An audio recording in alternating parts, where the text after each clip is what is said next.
গল্প টুনটুন আর জাদুর পাখি। একটা ছোট গ্রামে থাকতো টুনটুন নামের একটা মিষ্টি ছেলে।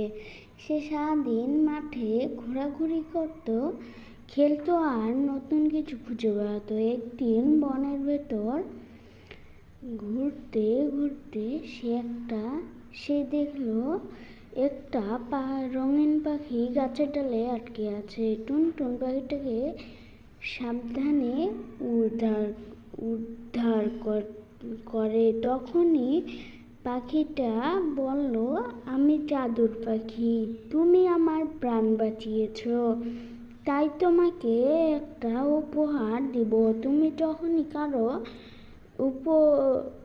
ভালো কাজ করবে তোমার মনে আনন্দ ফুটবে। সেদিন টুনটুন গ্রামের সবাইকে সাহায্য করতে লাগলো। বৃদ্ধ দাদুকে বাজারে নিয়ে গেল, ছোটদের পড়ালো, নদীতে ভেসে যাওয়া বলে তুলে দিল। প্রতিবারই তার মনে অপার আনন্দ জাগে। একদিন জাদুর পাখি আবার এলো। সে বলল, দেখো টুনটুন, আসল জাদু তো তোমার মনের